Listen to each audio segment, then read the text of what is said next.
tassa bhagavato arahato sama sambuddhassa. Namo tassa bhagavato arahato sama sambuddhassa. Namo tassa bhagavato arahato sama sambuddhassa. Sungguh sulit terlahir sebagai manusia. Sungguh sulit untuk dapat bertahan hidup.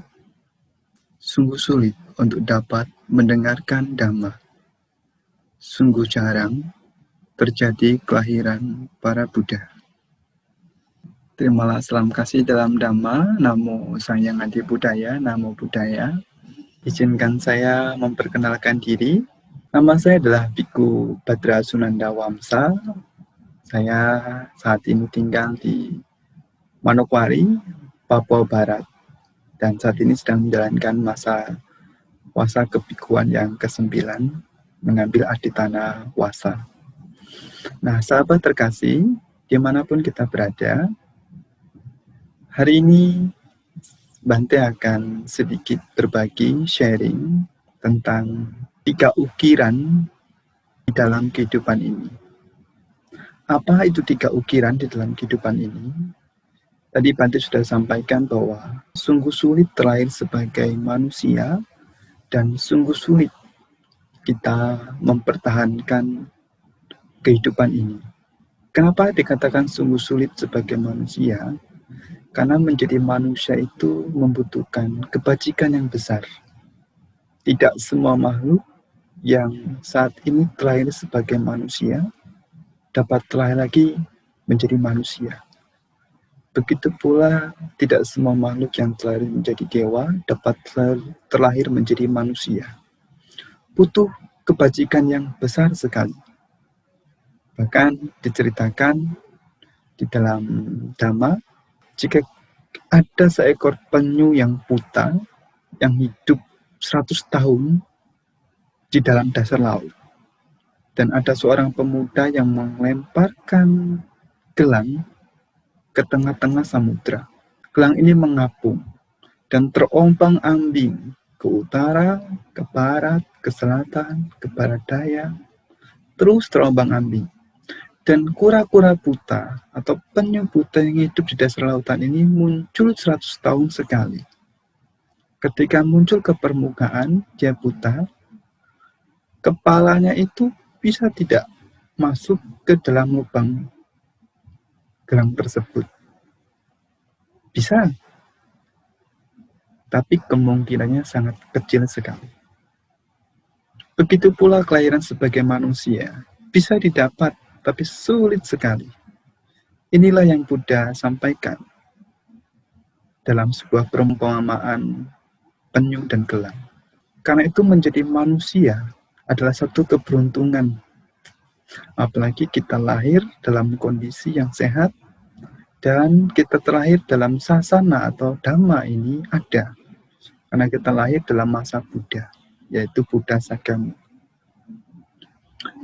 Ada 4 kategori manusia di dalam Dhamma disampaikan. Yang pertama disebut dengan Ugati Tanyu Ugala, yaitu manusia yang mempunyai kecerdasan spiritual yang sangat tinggi, yang ketika mendengar Dhamma, sekilas saja dia dapat mencapai tingkatan kesucian, baik itu Sotapati, Maka dan Pala, Sakadagami, Maka dan Pala, Anagami, Maka dan Pala, ataupun Arahat, Maka dan Pala. Orang-orang ini dikatakan Ugati Tanyu Ugala. Namun orang-orang ini saat ini sudah tidak ada. Karena orang-orang yang mempunyai kebajikan besar ini, dia hidup dalam masa Buddha Sakyamuni. Seperti Yang Mulia Sariputta, Moggallana, Anuruddha, Gimbila, ataupun 5 pertapa. Mereka dikatakan orang-orang yang mempunyai kecerdasan spiritual yang tinggi. Disebut Ugati Tanyu Ugala. Yang kedua, yaitu Vipanchittanyu Ugala, yaitu orang-orang yang memiliki kecerdasan tinggi, tapi butuh bimbingan. Kenapa? Karena ketika dia mendengarkan ajaran, dia butuh bimbingan sebentar saja, dia bisa tercerahkan.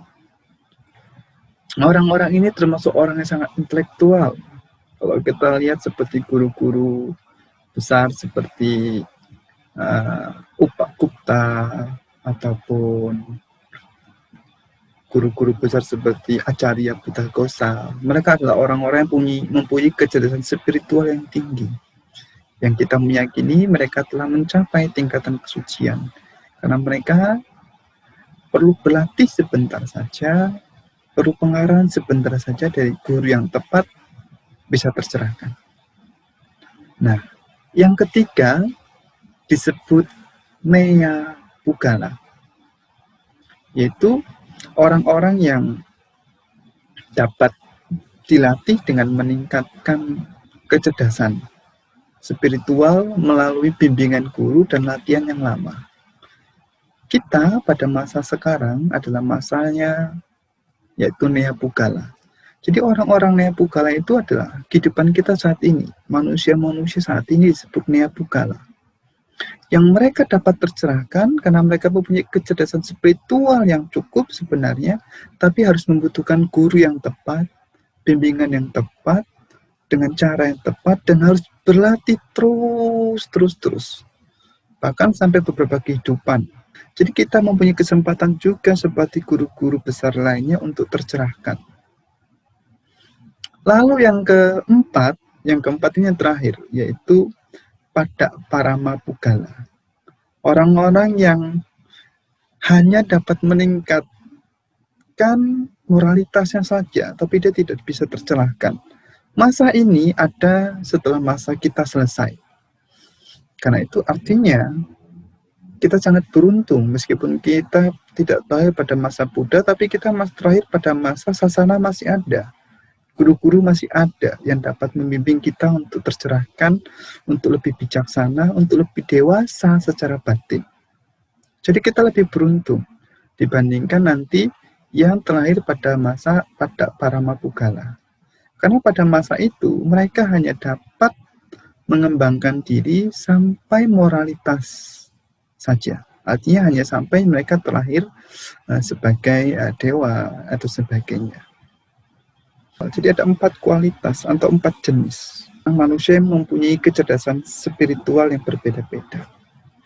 Nah, kita sebagai Neya Pugala atau jenis manusia yang ketiga yang berlatih, itu pun harus terus mengembangkan diri. Apalagi dengan masa pandemi ini, kita sekarang dapat akses baru untuk belajar, seperti secara virtual seperti ini, melalui sosial media dan sebagainya. Ini adalah salah satu perkembangan teknologi yang menopang kita untuk belajar Dhamma. Dunia itu berubah. Jika kita tidak berubah, kita tidak boleh menyalahkan dunia. Jadi kita harus bisa beradaptasi. Apalagi dengan kondisi kita saat ini, kita mudah beradaptasi dengan COVID ini, kita lebih bisa menjaga kesehatan. Dan kita juga lebih bisa belajar untuk mendengarkan Dhamma lebih mendalam di dalam kehidupan kita sehari-hari, di dalam rumah, dan sebagainya. Nah, apa yang dimaksud 3 ukiran yang tadi Bante sampaikan dari awal? Jadi, kita harus mengembangkan diri kita. Buddha sampaikan di dalam Dhamma atau di Anguttara Nikaya terutama ya. Jadi di kelompok bagian 3. Buddha menyampaikan kepada para biku. Para biku ada 3 jenis manusia di dunia ini. Apakah yang 3 itu? Yang pertama, manusia yang diibaratkan seperti ukiran di batu karang. Ini yang pertama. Yang kedua, manusia yang diibaratkan seperti ukiran di tanah atau di pasir. Yang ketiga, manusia yang seperti ukiran di air. Lalu bagaimanakah manusia yang seperti ukiran di batu karang? Dikatakan, orang yang sering mempunyai amarah, kebencian, dendam terhadap dirinya sendiri atau lingkungannya atau sesama manusia, dan itu bertahan lama, ini dikatakan seperti ukiran di dalam karang yang sulit untuk terhapus, baik oleh angin, air, ataupun oleh bertahan lama waktu. Jadi manusia yang seperti batu karang ini adalah manusia yang mudah memendam dendam atau kebencian. Dan kita harus lihat ke dalam diri kita. Apakah hal tersebut, jenis manusia seperti batu karang ini, adalah diri kita?